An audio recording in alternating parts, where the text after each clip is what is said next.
hi. Hello and good evening. Hello, everybody. Hi. Welcome.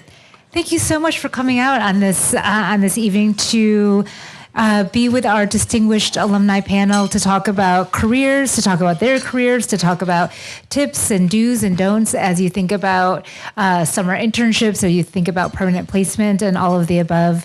I'm Carrie Nordland. I'm the Associate Director of the Master of Public Affairs program here at Brown. We help to provide skills and knowledge for students as they move into the public policy and public affairs sphere. So if you're interested, wave me down after we're done here, and I'm happy to talk to you more about the program.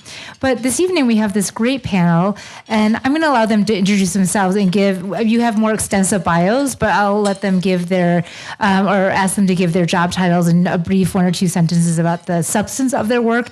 And then I have some prepared questions, but really this is an open forum for you all to ask the questions that you have. So I'll have just a few starter questions, but please don't hesitate to raise your hand or shout out a question as you think of them. This is a great panel. I know a lot of you met them one-on-one prior to dinner. So I'll start here on my left. Sure. Hello, everyone. Thanks for having us. I'm Sarah Wilbanks. I graduated 2012 in international relations. And I currently work at UNICEF in New York. I'm a partnership specialist on the foundations team. And what that means is I work closely with institutional foundations around the world and UNICEF offices around the world to form partnerships that will create solutions and sustainable, effective change for children around the world. So the day-to-day is quite diverse, but I really think of my role as, a facilitator, a coordinator between many different arms, both within, the external world, so working with our foundation partners, but also within UNICEF, working with our different country offices, working with our programs teams to sort of keep this wheel moving and making sure we can establish these partnerships and that they'll, lead to change. So. Yeah, I've been in this role for about a year and have experience before this working in different nonprofits, working on human rights issues on the international stage. So I'm happy to answer questions, talk about nonprofit life, UN life, career paths and decisions. I have a lot to share on that, so looking forward to talking to everyone. Thank you. Hi, everyone. I'm Dolan Bortner, class of 2017. I studied international relations and Hispanic studies.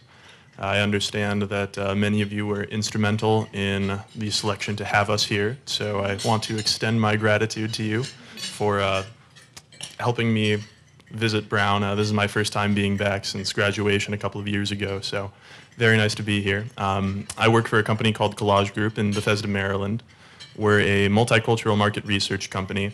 So what that means is that the day-to-day substance of what I do is about as varied as the U.S. consumer market. We work with companies across 11 different industries and effectively help them understand how to target their products and services more effectively too, as well as better serve the African American, Hispanic, Asian American, Millennial, and Gen Z consumer bases. So what that means is that an average day for me will consist either of programming and fielding surveys that I write and disseminating those online to large numbers of these consumers, or conducting secondary research as well. So I make frequent use of secondary databases such as the census, as well as the Centers for Disease Control, mortality, and natality data. So a very multifaceted job that I would be happy to expand upon if any of you are interested.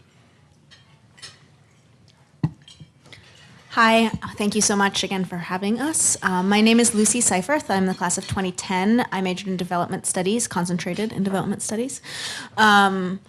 I work at the U.S. Department of State. I'm in the Office of Global Criminal Justice. This is a really small policy advising office where we basically are intended to be the department subject matter experts on issues relating to justice and accountability for war crimes, genocide, and crimes against humanity worldwide. So I work on issues relating to everything from international trials for atrocity crimes to anything, criminal trials, but also what we call transitional justice, so issues like Truth and Reconciliation Commissions, payment of reparations, kind of anything that falls in that sort of responses to mass atrocities bucket. In addition, we also do a lot of work on general responses to mass atrocities from the U.S. government and atrocity prevention. So day-to-day changes all the time, as I'm sure you'll hear a lot in a lot of different jobs, but for me it's kind of anything from working with other offices in the State Department about here's an evolving situation, how should we respond, what should we support, and what should we not support, analyzing some of proposals to, if something comes up where a certain country is saying, hey, we're going to try to create sort of a truth commission or something, that we'll do a lot of work on. Okay, what does that actually mean? What are they saying? How does this compare to best practices? To also doing a lot of sort of affirmative pushes for policy changes like, hey, here's how I think we should respond to the situation. Let's talk with some other people about how we can make that happen and what we can do. And I'm sorry if that's all really vague, but it's sort of a tricky thing to describe, and the day-to-day changes all the time. But really working with very dynamic conflict situations and post-conflict situations and trying to adjust the U.S. government's response to and support of them and how we can best help communities move on past atrocities. This is also where I'm obligated to say that I'm in my personal capacity and not representing the government. Thanks. Chris. Thank you. Chris Bizzacco, class of 2003. Thrilled to be here. In part, I don't have to put my 2- and 3-year-old to bed, which is always a chore. I'm also here to even out the age demographic on the panel. I've worked for the same individual across 3 different offices, state representative, then mayor, now Congressman David Cicilline, class of 83. I'm the district director currently, served previously as legislative director in Washington, D.C. District director, I manage day-to-day operation of the district office for the congressman. We manage 2,000 constituent requests for service a year. We handle any number of issues from federal benefits to state and local issues. Also act as a liaison to various communities, business community, nonprofits, hearing their concerns, meeting with them in the absence of the congressman when he's serving in Washington, and translating issues to our legislative staff in D.C., and a whole lot of other things that somehow fill my day every day. So happy to be here and want to be as helpful as possible, and thanks. Hi, my name is Teo Peck Suzuki, class of 2014. Very honored to be here. Kind of in awe of some of the other people on this panel. I am the capacity builder for Rural Action's Ohio Stream Restore Corps program. Rural Action is an asset-based community development nonprofit located in Appalachian, Ohio, which is in the southeast corner of the state primarily. And we pursue kind of economic, environmentally, and socially just development practices in our region, trying to kind of help some of the communities in Appalachian, Ohio move away from the boom and bust. Mine opens up, people have jobs for a while, then the mine closes and they're out of luck again. Move away from that cycle and towards a vision of the future that is not only going to make sure that the wealth that they're generating stays in their communities, but also is more sort of mindful of the environment and helps to kind of cement some of the social ties that have become frayed over the years. And as the capacity builder for our AmeriCorps program, I basically help make sure that the passionate young people and older people who join our AmeriCorps program are getting what they need. I help make connections for people, find more members of the community who maybe aren't aware of what we're doing, but who have needs or interests that really align with what we're doing. And I come to places like this to tell people about Rural Action and what a cool organization it is. Thank you. Hey everyone, my name is Sumbul Siddiqui. I graduated from here in 2010. I majored in, or concentrated in public policy and American institutions. Currently, I am a city councilor in my hometown of Cambridge. I ran for office in 2017 and started serving in January 2018. My day-to-day is no day is different. I handle a lot of different constituent services. I'll have a family calling me about unfortunate situations such as, they're maybe getting evicted or there's bed bugs and they need help. And I have a council aide who helps me with a lot of the constituent matters. And then I'm also, as a city councilor, our role is to make policy in the city. So we will be working on zoning for recreational marijuana to affordable housing.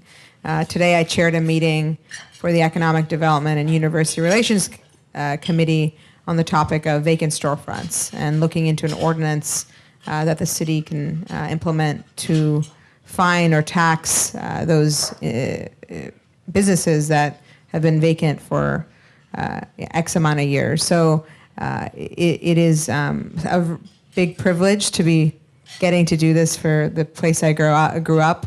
And it is also great to kind of combine my background as a legal aid attorney and my interest in public service to broader policy making. So it's a true privilege, and Brown very much shaped my trajectory to where I am today, so I'm very happy to be here. Thank you. Let's start with internships. We're starting to think about the summer. Many have already made plans for the summer. Sarah, I'm wondering about the types of internships that you might have had while here at Brown, how you found them, sort of what was your plan, what was your process in the internship, summer internship, or internships that you might have had during the academic year? Sure. So I was definitely one of those people that would apply to like hundreds of different internships, in hopes of getting one or two interviews. Looking back on it now, I mean, I had some pretty interesting internships. While at Brown, I interned one summer in an immigration law office working on an asylum case for a migrant from Honduras. And then another summer, I worked at the Columbia Law School Human Rights Institute, and another year at the NGO committee at the UN working on disarmament issues. But when I look back on it, and all the stress that I, put into finding these internships, the two that I think I got the most out of, which were probably the law office and Columbia Law School, I didn't even actually apply. It wasn't even one of the ones that I submitted a resume or cover letter to. I think it was really just a cold email that I had sent saying, hey, I'm interested in this. Is there any chance you need an intern this summer? So that was a big learning for me, is that, if you're interested in something, an organization or, a subject area, it's worth finding someone who's working in that space and, reaching out and just asking and seeing what comes of it, because that's actually what took me by surprise and what ended up being one of the more valuable experiences that I had. Dolan, what is the internship experience? Yes, of course. So I very much agree with what Sarah said. I also sent my resume into the veritable black hole of the DC think tank world. However, when it came time to actually intern, the position that I had during my time at Brown, research assistant at the National Defense University in DC, very much came through a Brown connection that I actually found on Brown Connect. An individual who, if I recall correctly, also concentrated in international relations during his time at Brown and who was doing work that interested me. I reached out to him, we had a conversation, he invited me on board. So in terms of leveraging the community that's at your disposal, both intangibly and in terms of very tangible resources such as Brown Connect, I would say that's, at least given my experience, the most fruitful plan of action when it comes to finding internships. Great, thank you. Yeah, Lucy. And could you maybe, Lucy, also just talk a little bit, if you look back on the internship, what did you value the most from your internship in your career? Sure, that's a really good question. So I didn't intern that much at Brown. I did an internship between my junior and senior years, and that's it. And that's basically just because it took me a really, really long time to figure out what I wanted to do. And then when I kind of sometime in my junior year was like, hey, the law and human rights sounds sort of interesting, I kind of just did a Google search because I really didn't know what was out there, and I didn't even really have a sense of what people did in this field or whether it was a field at all. And I found a really small organization that was at the time based in Hartford, Connecticut, called Lawyers Without Borders, and they are very small, and I think I just sent in a resume and they were like, yeah, sure, and it was actually like pretty painless. I don't think I'd recommend that particularly. I think what I didn't realize, unlike my panelists who were much smarter about it, I don't think I really utilized Brown's resources very much just because I was sort of so new to the development studies community and department and to the options. I spent my first 2 years at Brown trying to figure out what I wanted to do. So when I kind of finally got there, it was sort of, okay, now all at once, find an internship for the summer, and I just didn't understand what was available to me. So I would not do what I did. I would do what these guys did and utilize the connections and find people who do jobs that you think are interesting and sit down and talk to them and say, not call them and say, hey, can you, maybe, occasionally say, do you have spaces for an intern, but also kind of just say, can we talk about what you would advise for me to do if I want to work in the field to be like you? And that's a really good way to do it. I interned a ton when I was in law school. I was a career intern for a while. And again, I got a couple through sort of sending out tons and tons of resumes, but then it was sort of like, then that one would lead to a different one and would lead to a different one. And the people that I worked with at each internship would say, oh, I have some people who work at this other place, you should talk to them. And so that kind of snowballed. And I think that's a good way to get things. There is no shame in this. I interned at the Office of the High Commissioner for Human Rights in Geneva. I interned at the International Criminal Tribunal for the former Yugoslavia, the Department of Justice in their Human Rights and Special Prosecutions section, and then the Department of State in the Office of Global Criminal Justice, where I currently work. All of these were great experiences for different ways. I think you were saying sort of what did I get out of them, what was the best thing?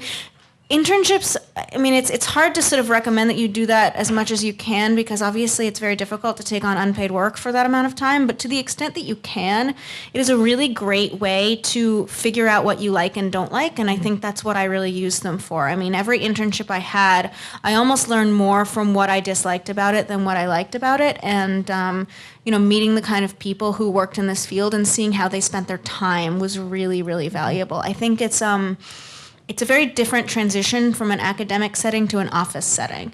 And no job is going to be perfect. You're never going to like what you do 100% of the time, but seeing how people spend their time and figuring out how what you like is going to fit into that is really valuable. And I think when I interned in my office, which was my last semester of law school, and I kind of got there and was like, oh yeah, this is my people. This is where I'm supposed to be. So that was a really great experience. But it's also just it's a great way to figure out how to be in an office and how to be a decent coworker, which is also a really, really valuable skill. Crucial skill. Chris, your internship experience. Sure. So my first internship experience was actually part of a course at Brown, Children in Public Policy, Professor Ross Chait. It was, again, my first internship experience, and it actually developed into sort of a complete change in my worldview. I'll keep it nonpartisan, but when I first started at Brown, I was affiliated with a certain party. And it was after the experience interning at the Public Defender's Office here in Rhode Island as part of that course that I changed my affiliation to another party. That's my foray into nonpartisanship there. And it was actually through that I then joined an organization affiliated with the party that I switched to, obviously the College Democrats. And I was sitting in the Ratty one day, and a friend of mine who actually became the president of the College Democrats said, do you know David Cicilline? And I said, I have no idea who that is. But I said, but I do know his father, and you can Google why that might be. And so I started interning as kind of like a research assistant for the congressman when he was a state representative, and did research on campaign ethics reform and gun safety legislation. And he decided that he was going to run for mayor. So I started to intern for him when he was running for mayor. And then that became a full-time job, and I left Brown for a few months, 6 months, to run his campaign, and that was successful. So it was a very good experience. And sort of my thoughts on internship probably come better from the angle of someone who is bringing on a lot of interns. There are organizations that are really great at networking and building a program to bring on interns, and there are some organizations that are not. And finding smaller organizations or organizations that are of interest to you that may not discuss internship opportunities and just reaching out, I highly recommend that, because you never know where an internship is going to take you. So I was interning for a state representative, and now I've been working for him for 15 years. So it's identifying. It's hard to identify what your interests are. I still don't know entirely what my interests are, but to the extent that you have interests and there are organizations that you feel passionately about and you want to learn more about, I highly recommend reaching out and experimenting. Tao. Yeah, so I also did not really make very much use of Brown when I was looking for internships. Part of that I think was that I kind of always assumed that I would go the academic route and pursue a PhD. Both of my parents are college professors. And so I kind of always had my eye on what intellectual questions were the most interesting to me and what grad school I'd want to go to. But the other part of it was the region of Ohio that I'm from has a lot of excuse me, a lot of issues and a lot of organizations that are active in trying to address them. And I perhaps was a little bit complacent in looking for opportunities here at Brown because I knew, I'm familiar with this organization back home already. I'll go and ask them if they need an intern while I'm home for the summer. And that is what I did for a couple of summers. And I think that on the one hand, I think I kind of missed out on some opportunities to make connections in other parts of the country. And I do regret that. On the other hand, I think that it did definitely lead directly into me being where I am now with Rural Action because of the people that I met. I was not interning at Rural Action. I didn't even know about it, actually. But people who are particularly active in the communities in Southeast Ohio, they tend to know each other. And it was by virtue of knowing people from this Stewart's Opera House, which is a community arts nonprofit, that I was able to kind of get my foot in the door with Rural Action. And then actually, I did start out as an intern there with their development director before kind of becoming more involved in the AmeriCorps program. So I guess what I would say as kind of the main takeaway from that is that wherever you do an internship, there aren't necessarily a lot of good ways to meet people in this world to do networking. Internships, I think, are one of the best and least uncomfortable ways of doing that. And I definitely, for me, I would say that has been the primary benefit that I've taken away from the internships that I've had is the people that I've met. And I don't necessarily mean that in a way that should be sort of cynical or sycophantic, but you meet people who are active and passionate about things and who want to bring other people who are passionate about those things into the fold. And that almost does the work for you in a lot of ways. Sumbul, did you have internships? What was your internship experience like? Yeah, I did. I had a few internships. So that first summer after freshman year, I think I went on the Brown career, whatever it was called back then, and just sent out my resume, applied to a few people. I think at that point, I was interested in public health. I'm first generation, so my parents were very much like, okay, what are you, a doctor, a lawyer? You know, you have to have a career, because they didn't have careers. And so I was like, okay, I'll try public health. And so I got a paid job with a physician who also did a lot of international health work. And it was okay, but it made me realize, this is not what I want to do. So that next summer after sophomore year, I again hit that website again and utilized the Career Center and applied to something called the Boston Lawyers Group undergrad law program, which is for students of color interested in legal careers. So I did that for a summer, and that was a really great experience because it cemented my interest in eventually applying to law school. And I am actually still in touch with one of the attorneys I worked for at that law firm. So, it taught me to stay in touch with some of these people who could write me a recommendation letter later. And then the following summer after junior year, I received an award, the White Internship Award. I don't know if that's still around here, and got funding to go to a think tank in New York. And that was probably the best experience I've had because I didn't get to go abroad. And so New York was really my abroad experience. And I was 21. It was just great. So it was great.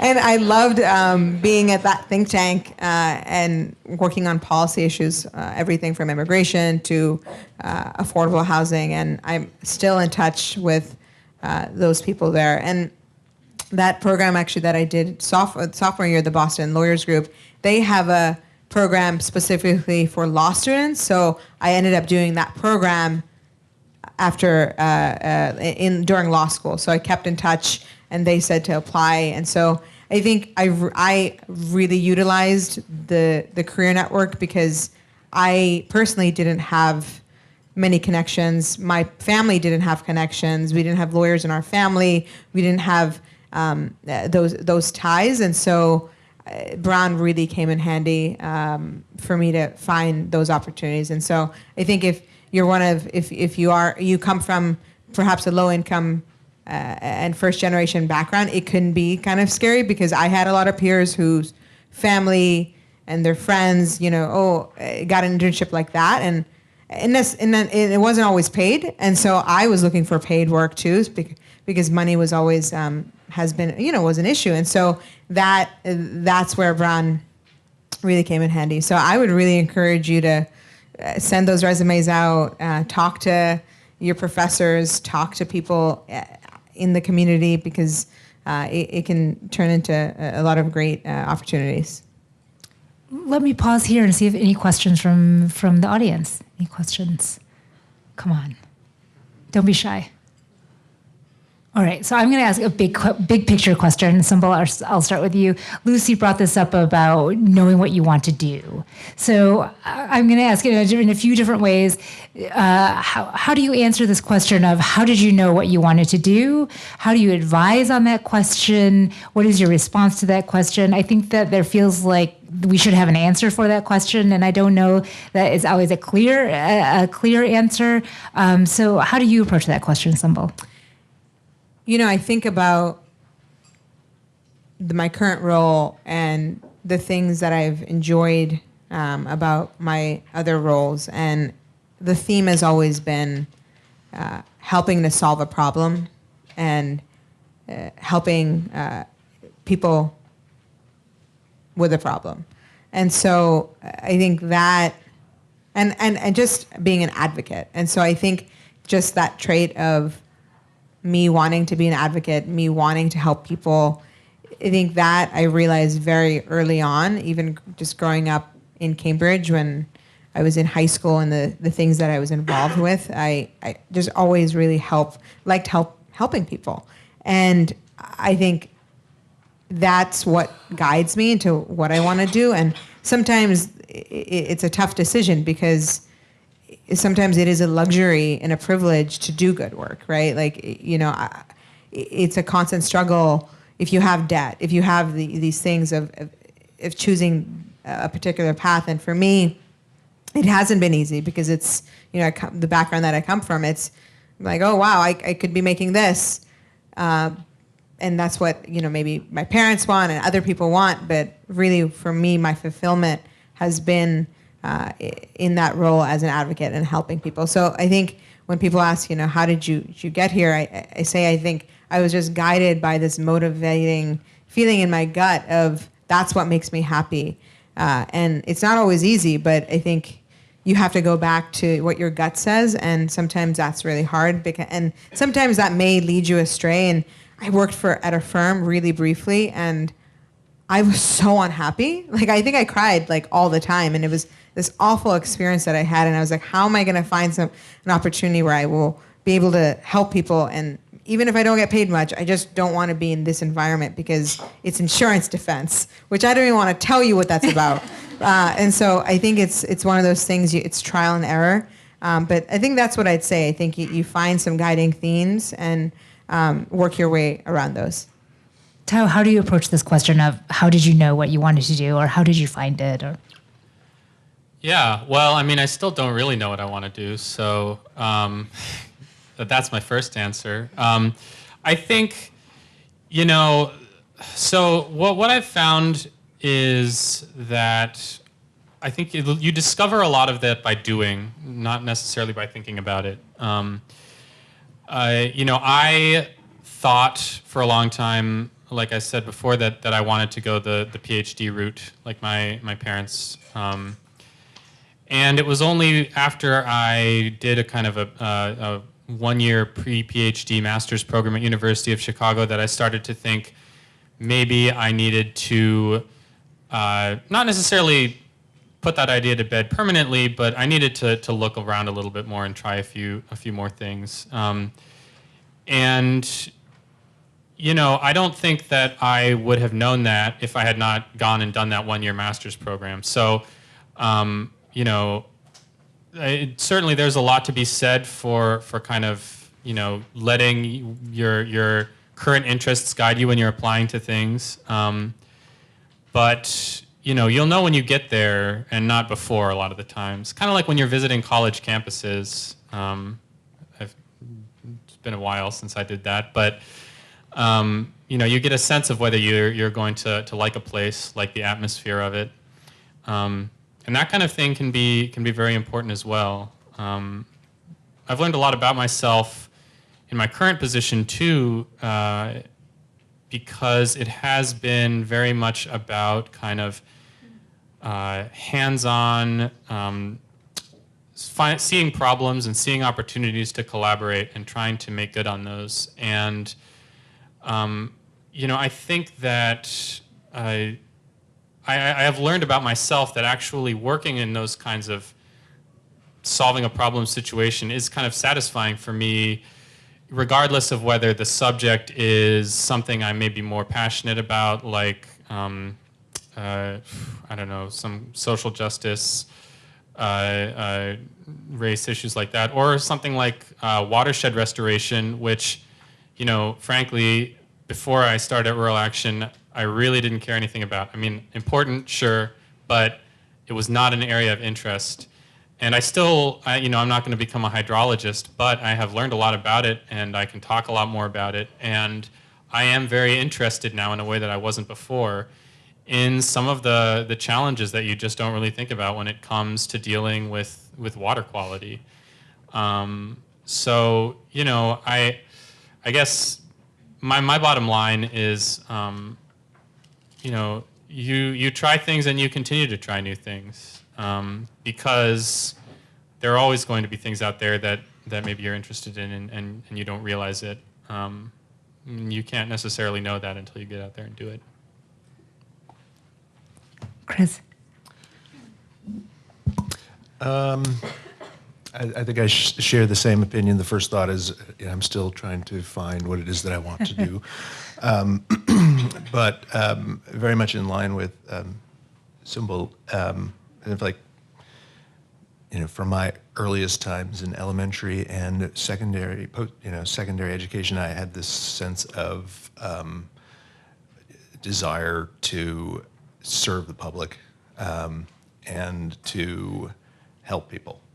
And there's so many different ways that could have manifested itself. And it just so happens that, my family was inclined to have healthy political debates, so it sort of flowed that I started to work for politicians.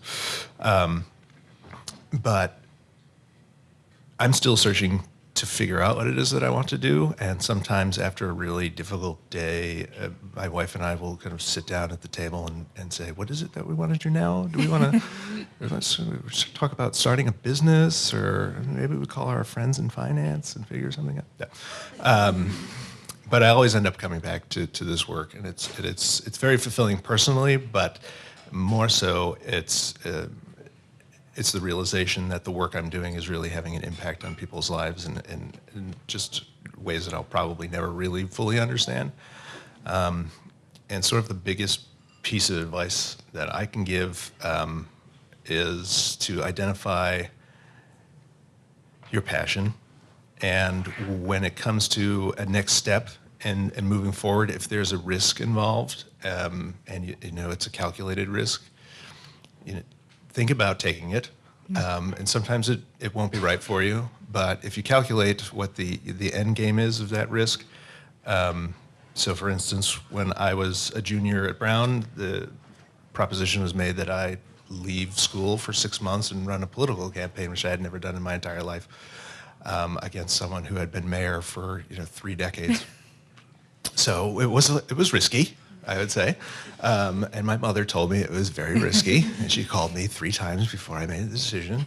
But I mean, it was a calculated risk. It was 6 months of my life, but I'm here I was here at Brown to learn, and this was going to be a learning experience one way or the other. So I made the calculation, and I took the risk, and it's been a very fulfilling career for me personally, but also the work that I do, I really enjoy doing because I'm helping others, and that's sort of been the motivating force of my life. Lucy, what's your approach? So I work in a very niche field, and I think it really, for me, started, frankly, as an academic interest when I was here at Brown, and I started sort of getting interested in law and human rights. I don't remember exactly what it was that made me decide that genocide was for me, but somehow I decided this. And wrote my senior thesis on it. And that was really a big kind of I just thought these were really, really fascinating issues of sort of how societies deal with massive, massive upheavals and atrocities and how you kind of heal from that. I think for me, my approach was kind of what everyone else has said a little bit, try everything. I mean, I started thinking I want to do international development, and then I kind of stumbled upon law and was like, this is weird and new. I never thought I would end up going to law school. At which point, half the people I've known all my life were like, yeah, that makes sense for you. And I was like, you could have told me that. It would have saved me a lot of time. So that was interesting. But I think I sort of worked in international development more generally for a while, and then was like, no, I do really want to go to law school. And then in law school, I thought, I know I want to do international human rights. I'll go work for the UN Human Rights Office of High Commissioner for Human Rights, which is a 40,000-foot view of the field. And so I think I kind of took these kind of tentative steps of I think I want to focus on this thing, but before I do that, let me try the big thing and make sure. And every time I did that, I was like, no, I'm really still interested in this thing, which was very useful exercise for me. And then within that, it was a little bit okay, I know that this is a subject matter and a field I'm interested in. What do people do in this field? What do different roles look like? And I also kind of tried that out a little bit. I tried some practice. I worked in some prosecutors' offices. I didn't like that very much. And then I really decided I was really interested in policy. So I would say it's really a matter of kind of getting out there and seeing what people do. And I think the internships where I kind of decided, no, I think I really would prefer to do something slightly different were unbelievably valuable experiences because A, it helped me crystallize that. B, it helped me kind of understand what different roles look like in the field so that when I wanted to specialize more, I knew what my options are. And finally, it's really good to have a variety of experiences. It helps me in my job right now that I have been inside an international criminal tribunal and I know what that looks like. So these are all good things. I really don't we were talking earlier about specializing early. I really don't think any of you should feel any pressure to try to figure out what it is you want to do and finish and have your first job be like the thing. Because first of all, it's not going to happen. And second of all, a variety of experience is good and positive and a way for you to figure out what you want and a way for people to understand what experiences you have. I mean, when we were talking about internships, I think one thing that's important is that the experiences you have are going to be vastly more important to your future employers than your grades are. And that's what they're going to be looking for. So get a lot of experiences and kind of figure out, go from there, but be strategic about, let me see if I can try to find something that's going to help me figure out what I want to do. All that being said, and even though I do work in this very niche field that I very much sought out, I don't know there are many days where I'm like, I don't know if this is what I'm interested in. I mean, this is the problem when you have a career, or in theory a career, you're, focusing on one thing forever. That's ridiculous. There's so many things out there. And, I would say, in a similar way, I was going to say my husband and I both have very much capital C career tracks. And once a week, one of us comes home and is like, that's it. We're moving to the woods. We're opening a bar. So I don't know if that helps you in any way. Thanks. So I'm going to start off by saying something that may or may not apply to others in this room. But I feel like whether it's the undergraduate application process or grad school, we're conditioned to think of ourselves as cohesive wholes. Everything has to work together to basically make a narrative that we subsequently sell to someone, whether that's an employer or an admissions committee. And I think personally, while I don't discourage any of you from doing that in the standpoint of grad school admissions, in fact, definitely do that, it's kind of a toxic way to view your long-term career development. I've talked with some of you previously. I'm going to law school next year. I had an inkling that that was what I wanted to do, but if I were approaching that process the same way that I approached coming to Brown, then I would be a paralegal right now, because that's what makes sense, given the overall package of applying to law school. However, that's not where my interests lie. Perhaps that's true of others, but in my case, not exactly. The position that I'm in right now, I never saw myself in a million years. I concentrated in international relations, as I mentioned, which, as it's taught here at Brown, is a very public sector oriented concentration. So I thought for the longest time, again, viewing my professional development in the context of cohesion, okay, I'll go into, say, the State Department or something of the sort. And then the one experience that I had for a few months in the public sector, working at the National Defense University, I realized that that wasn't necessarily for me.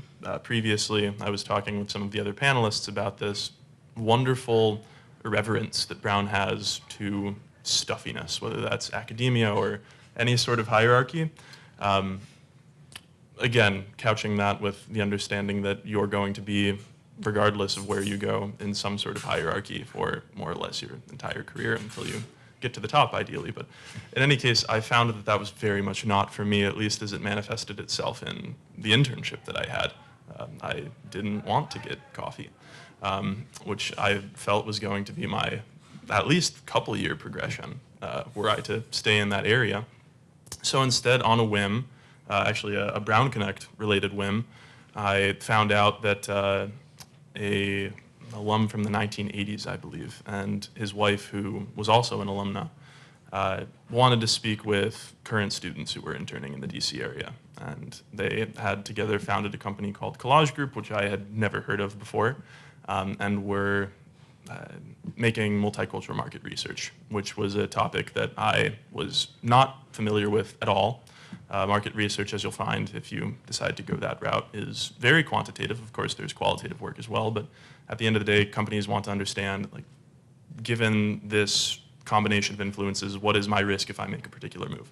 So there are a lot of numbers involved. My entire quantitative experience in college was introduction to calculus, an intro econ class, and then the sociological research methods class that I had to take in order to graduate IR. So very not quantitative at all.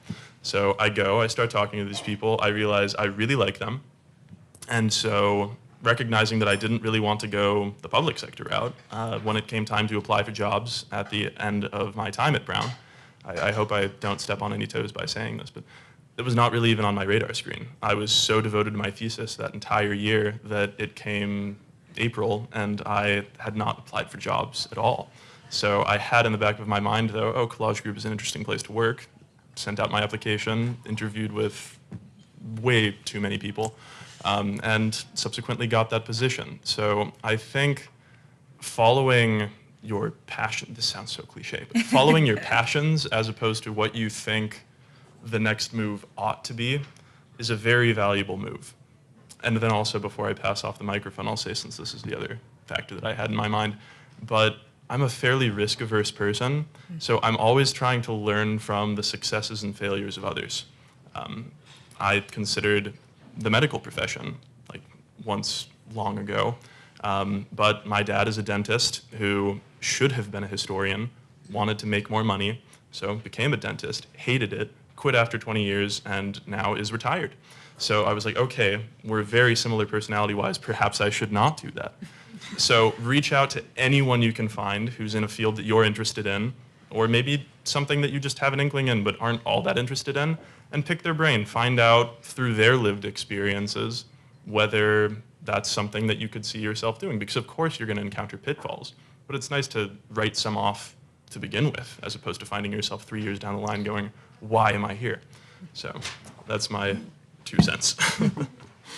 Sarah, Yes. your approach to this. Yeah, this is an interesting question for me because I think for me, I had a very straight path up until maybe my senior year of college, and I thought, there's a certain way to do this. I knew since high school, I wanted to be working in international human rights work. My dream was to work for the UN, and I think I did everything that I could to try to get the right internships, to take all the right classes, and was super laser focused. And then graduated and realized I didn't actually know within this big realm what I wanted to do. And part of that confusion, I think, was, I met a lot of people, colleagues in that space once I started to work, who had totally different backgrounds than I did and totally different paths of getting there. I think one of the first people that I met at UNICEF, I thought this was really funny because she had what I thought was a dream job. She was an advisor on the gender team, working with adolescents on sexual reproductive health. And I was like, oh my God, that's amazing. How did you get this job? She traveled around the world. And she's like, oh, well, I graduated from college. My parents live in Florida. I, worked for a few years after graduating as a Disney princess at Disney World. And I just was like, what? Here I am trying to apply to all the right things. And she had this crazy past career that was awesome and landed her this incredible position. And I think that was the most shocking thing for me is that, at the UN, people, and not just at the UN, at other organizations I've worked with, people come from such diverse paths and there's no one correct way to get there. And, even though I was trying to do all the correct things, I'm in a position where I love my job and I do feel like I'm working at my dream organization. But even now, I still don't really know, I'm always looking at, what could be next? What could I do differently? What could I apply for? And I think the key is just, being open to different paths and not holding yourself to one straight, there's no correct next step, just being open to different possibilities. And also I feel very fortunate to have a job where there are opportunities for me to grow and to, try out different things, whether that's, working 3 to 6 months in a different role in a different country. But I think more and more organizations are realizing, the need to allow people to have that type of growth and exploration. And if you can find a job or an internship that allows you to do that, that's super valuable. Thank you. I'm aware that we're running out of time, and time is very precious. So I have so many more questions for this panel around first jobs, networking, et cetera. So if you haven't already talked to the panelists, please come forward. Those of you who are thinking this is a great place to start your own network with all of these email addresses as well. So I'm going to end here, knowing that there's lots left to be talked about, but just wanting to make sure that we stick to the schedule. Is that, yeah, okay, good. Okay, thumbs up. Thank you for your time and attention. Thank you to the panelists for all of your insight and your advice as well. I think is really valuable. Let's give our panelists one round of applause.